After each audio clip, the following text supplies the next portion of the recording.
Well, it's always a pleasure to welcome L.A. Marzulli to Prophecy in the News, and he's come bearing a new DVD. L.A., welcome back to Great Prophecy. to be here, Gary. It's always good to have you because you have a way of looking at life from a biblical perspective, and yet you see some things that maybe other people might miss. What's going on today? Oh, I appreciate that. Well, in Watch the Street, it's called Fingerprints of the Supernatural. And here in the Western world, the supernatural is sort of almost a taboo subject. Even though we believe in what happened in the Bible, the miracles of the Bible, Moses parting the Red Sea, Jesus walking on water, when it really comes to the supernatural manifesting in today's world, most people, well, that doesn't really happen today. And yet what we see, and we try to show this in Watch the Street, we believe that there are events happening on the planet right now which talk and show us in graphic terms that the supernatural is in fact manifesting. Absolutely. Now, we read in the Bible, several places in the New Testament alone, that tell us about signs in the sun, moon, and stars as we reach that critical period prior to Christ's return. We have seen a number of solar phenomena. I don't know whether you're aware of this. Well, I should say I know you are. But the sun has been acting peculiarly for several years now. And people have been watching solar terrestrial emissions, you know, the coronal mass ejections and all kinds of strange phenomena. And then there have been comets plunging into the sun. Sure. And photographs of that actually having taken place. And then we remember Comet Ellen, and people are just sensitized right now to the things in the heavens. And you've been watching the sun too. And what's interesting about that, with all the CMEs and Comet Ellen and comets crashing into the sun and all sorts of phenomena that's happening out there, meanwhile, here on Earth, people are photographing what appears to be two suns in the sky, which begs the question, how can that possibly be? And yet, some of these are lens flare. Some of them are caused by reflections off of windows and mirrors. We get all that. But there's several of them that appear to be real. There's something up there that's next to the sun, which is a luminous object.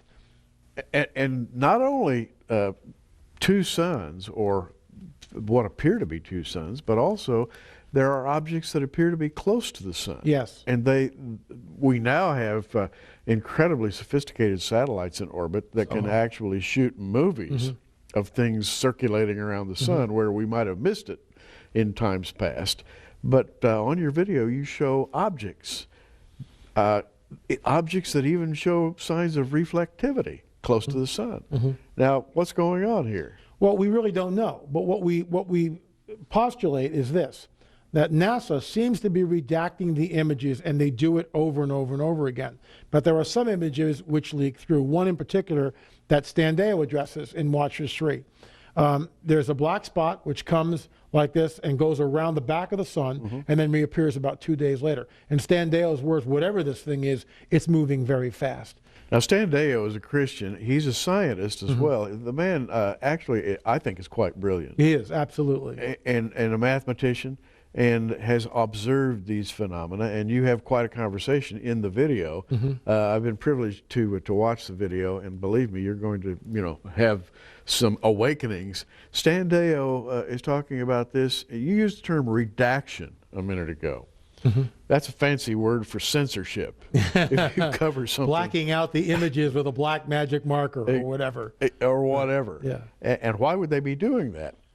It's a really good question, and there's, you know, NASA never a straight answer, but we've looked into it with our limited resources, and we have no answer to that other than it appears to be that there is a deliberate obfuscation or redaction of what is appearing from the SOHO satellites.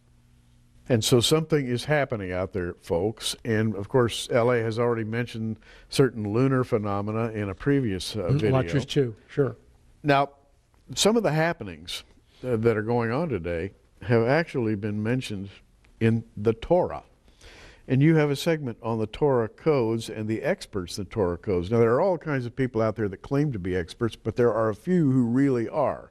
And you've managed to interview a couple who really seem to know what they're talking about.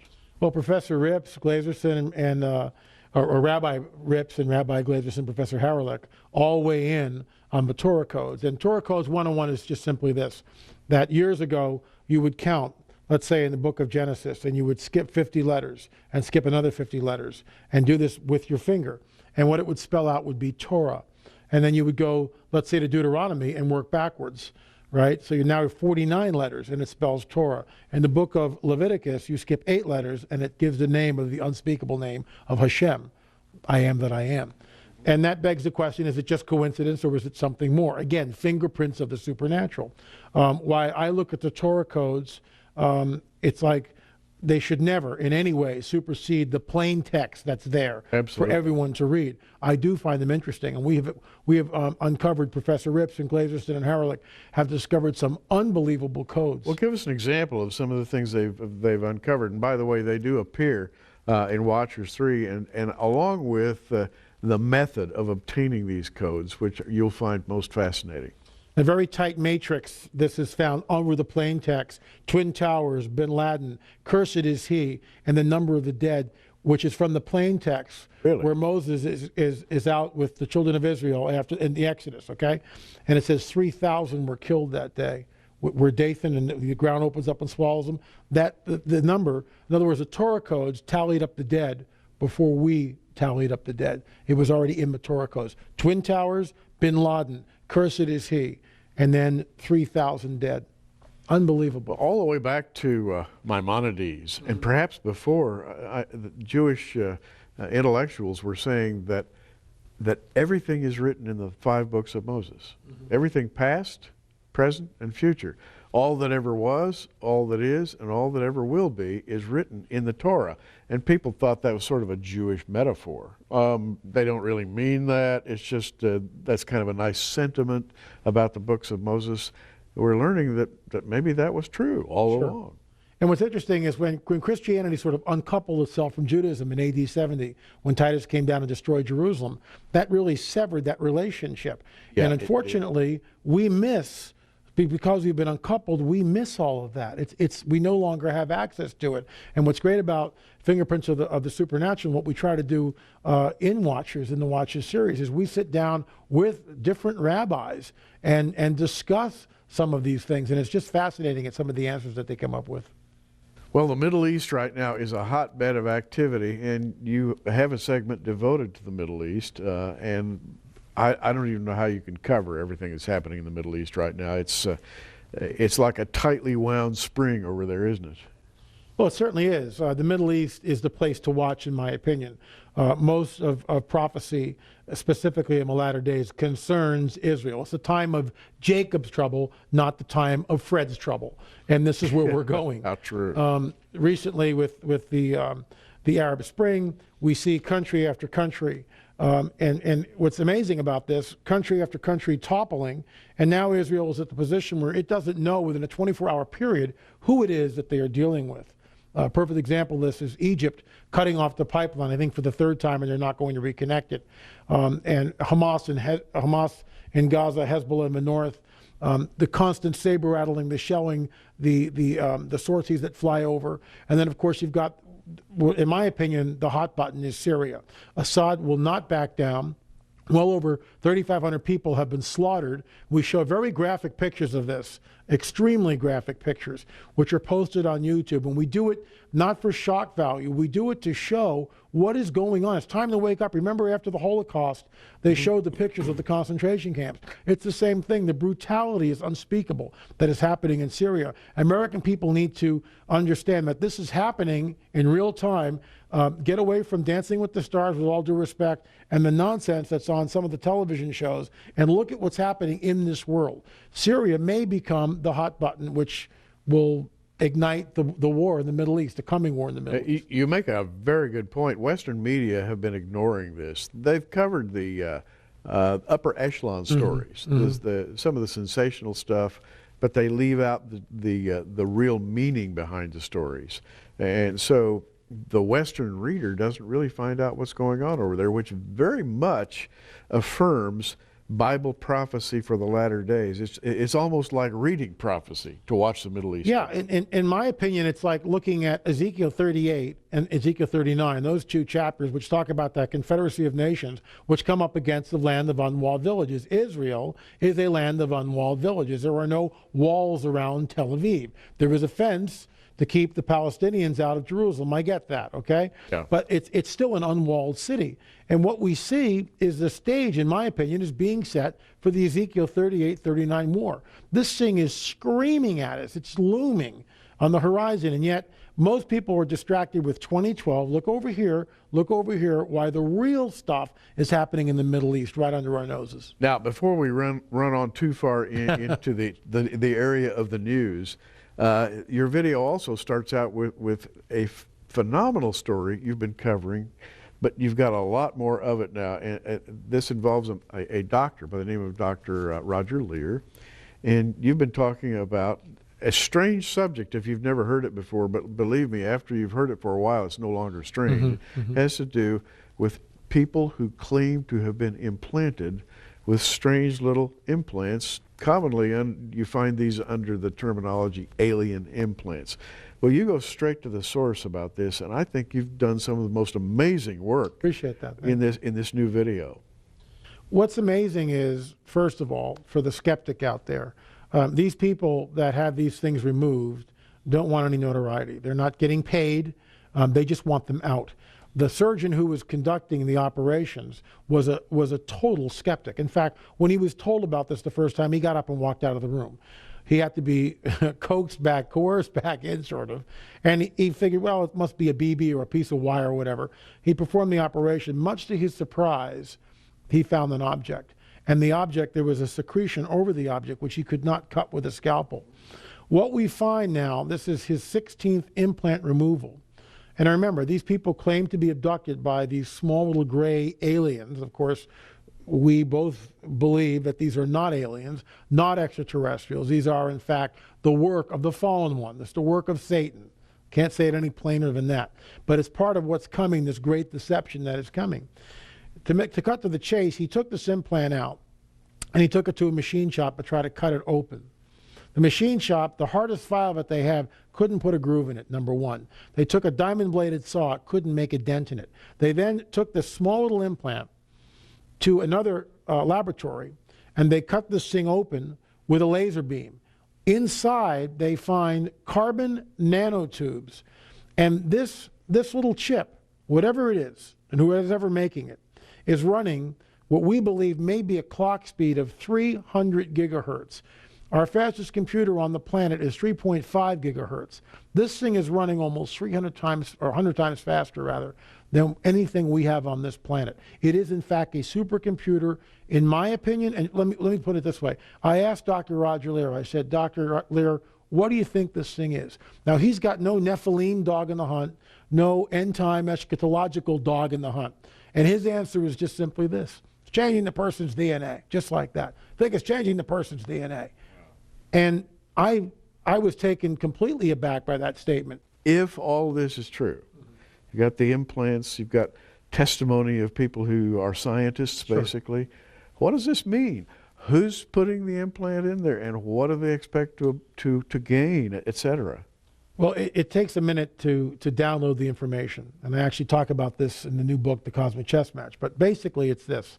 We're told in the book of Revelation that men will not be able to buy, sell, or trade. We all get that. We all look at, let's say, digital angel and go, could be the mark of the beast. Yeah. This is something that's so far beyond that, because in Revelation, we get the scriptures which tell us, number one, that anyone who takes this mark immediately, the buy, sell, or trade thing we get, but anyone who takes this mark, there is judgment there. And the judgment is they are immediately thrown into the lake of fire, which really seems harsh. And it is harsh, unless there's something else going on. A little further in the book of Revelation, we read that men will seek death in those days and not find it. Could the two somehow be connected, like Psalm 22 and Isaiah 53? No one ever thought to overlay those two scriptures. But when we overlay those scriptures, we see it's talking about the same event, the crucifixion. Could it be that you won't be able to die in those days? Men and women will seek death and not find it, because this implantable chip, which enables you to buy, sell, or trade, will in fact do two things. It will extend your lifespan 500 years, disease-free, perhaps, and it changes your DNA so that you become Gibborim, as Tom Horn would say, or as I would call it, Nephilim. And that would figure into two things. It makes us understand why the judgment is so severe and the finality of that judgment. And it also ties back into Matthew 24, where Yeshua, Jesus, tells us it will be like the days of Noah. And what differentiates those days of Noah from any other time, in my opinion, in all of history, is the presence of the sons of God, B'nai Elohim, the fallen angels, messing with the genetics, creating the Nephilim. It's here, in my opinion. And our own scientists are now able to manipulate genes. Sure. As though all of this has waited for a certain moment in history to happen at once. So it's no longer unbelievable if I should say something is modifying your genetics. It's perfectly believable that someone else would be doing it. Sure, why not? Because our scientists are doing it. Mm-hmm. And by the way, I think that may have some detrimental qualities, but that's another story, which we could talk about. Genetically modified fruits and vegetables and livestock and so forth and so on. Heaven only knows what the outcome of that will be. In Watchers 3, it's kind of fascinating. We think of Bible prophecy as being the most lucid, the most sensible way to study prophecy, but there are other people out there studying prophecy too. There are pagan students of prophecy. You mentioned some of those, the Inuit, the Hopi Indians, in Watchers 3. Talk about some of the things that they are predicting. What's amazing is the Inuit, who are indigenous people around the Arctic Circle and north part of Alaska. Unlike us here in the West, where we get our food by going to the market and we drive cars and all this stuff, the Inuit people are very in tune to the land. The slightest change in anything, because their survival depends on them being in tune with their surroundings. The Inuit say, sun is wrong, and this is a direct quote, sun is wrong, moon is wrong, stars are wrong, wind is wrong, and the snow drifting is wrong. Now they're telling us this for the first time. They stated it publicly. We have it in Watchers 3, Fingerprints of the Supernatural. Why are the Inuits alarmed at what's going on? They've never seen it like this. So you've got indigenous people who, when they wake up in the morning, they look up. They don't, hit the coffee maker and read the morning paper. They come out of wherever they are and they look up and they survey their surroundings and look at the day. And what kind of a day is this? Look where the placement of the sun is. Feel the wind. Because they're about to go out into this environment. They're in tune with nature, not like we are. And they are giving us a warning, which I believe is very dire, talking about everything has changed. It's not like it used to be. Fingerprints of the supernatural. Most interesting indeed. So people who are sensitive to nature then are sensitive to change. And it's fascinating. The Bible does talk about changes in the natural world in the latter days. It talks about floods. The flood shall lift up their heads. You see that phrase in Scripture several times concerning latter-day events, and you document some of that. There has been rather abnormal flooding and earthquakes, by the way. Absolutely, sure. We here in Oklahoma have become sensitive to earthquakes, having had some big shakes around here, which is unusual for us, and people are coming to me, L.A., and saying, is this a biblical sign of the end? Well, what can I tell you? Jesus mentioned earthquakes in divers places as a sign, and if Oklahoma isn't a divers place, I don't know what is. And let me add to that. What's amazing about this is when Yeshua Jesus writes that prophecy or speaks that prophecy almost 2,000 years ago, there's no way to track any of this before the modern era. In other words, if I lived in London, let's say 300 years ago, and there was an earthquake in Oklahoma, I wouldn't know about it. That's now, true. My USGS and my disaster alerts and everything else gives me anything over 6.0. It's right there. So for the first time in all of history, we are linked and synced up together. We can track the birth pangs. And here's a little aside for you people who watch prophecy in the news. We're located in Oklahoma City. About 40 miles east of here is a little fault, and the name of this fault, and I'm looking here in our local newspaper, it's called the Wilzetta Fault. Now, nobody's ever heard of the Wilzetta Fault. Guess how many earthquakes were in the Wilzetta Fault in the year 2010? 200. Okay. We had 200 earthquakes in the year 2010. We have already had close to 100. One of them, early November, was magnitude 5.6. And I have big shaker. I have to tell you, it was the loudest noise I've ever heard. My house shaking. And we were nowhere near the epicenter. That is, it's like 50 miles east of here. I wouldn't want to be on the epicenter. Now, this is highly unusual. What could have caused it? What could have caused the earthquake in Washington, D.C.? You remember that, and you include that, by the way, in your DVD. What's the implication there? Again, I'm going on a limb here, but there could be, and we looked at seismographs, and it's in an earthquake, the tremors start like this, and then they get bigger and bigger and bigger. This is like, bam, it's like one event. And some people postulate that there was an underground nuke. Was it a test? Is it an explosion? Was there some sort of an underground battle? We don't know. There's no way to vet this. What we do know is that this earthquake was sort of unprecedented and very unusual for that region of the United States. And shortly thereafter, this gigantic sinkhole opened up in Virginia. Are the two somehow connected? We don't know. Is God speaking to man? I think he is. Is he sounding loudly and clearly? Yeah, I think that's the general tenor of LA's DVD, Watchers 3. God is kind of raising our consciousness a little bit. He's saying, okay, it's time to sort of look my way, folks, because big things are about to happen. And listen, when I watch Watchers 3, I'm convinced that big things are about to happen. Earthquakes. We are constantly these days assailed with food crises and food scares and famines, and people talking about not being able to obtain some vital supplies and so forth.